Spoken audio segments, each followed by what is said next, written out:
ایک دفعہ ایک حکیم اپنے جوان بیٹے کو نماز فجر کے لیے جگاتا ہے۔ جب وہ مسجد کی طرف نکلتے ہیں تو سارے عالم میں ایک عجیب سناٹا چھایا ہوتا ہے۔ بیٹا مسجد میں جا کر اپنے باپ کے ساتھ باجماعت نماز ادا کرتا ہے۔ جماعت میں نمازیوں کی تعداد نہ ہونے کے برابر ہوتی ہے۔ نماز کے بعد اشراق تک دونوں باپ بیٹا عبادات اور ذکر اللہ میں مصروف رہتے ہیں۔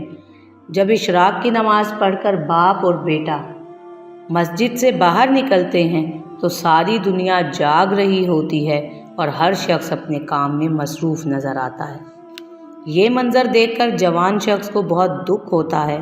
وہ کہتا ہے، ابو جان دیکھیں کتنے بد نصیب ہیں یہ لوگ کہ دنیا کی تو بڑی فکر ہے، آخرت کی مگر کسی کو پرواہ ہی نہیں۔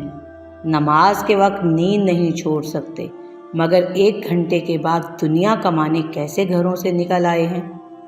یہ سن کر حکیم نے اپنے جوان بیٹے سے کہا، تو ان تمام لوگوں سے زیادہ بد نصیب ہے۔ اس سے تو بہتر تھا کہ تو بھی نماز نہ پڑھتا۔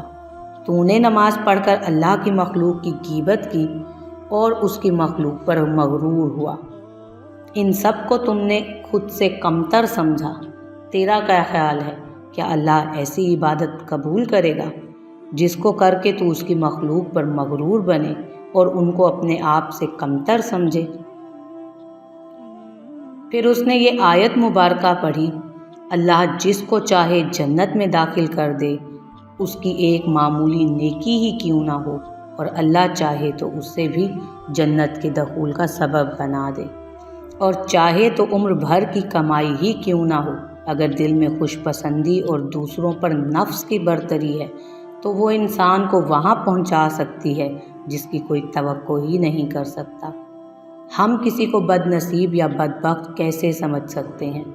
ہو سکتا ہے اس کی معمولی نیکی اللہ کے یہاں مقبول ہو، یہ بھی ہو سکتا ہے کہ موت سے پہلے وہ توبہ کر کے ہم سے زیادہ متقی بن جائے۔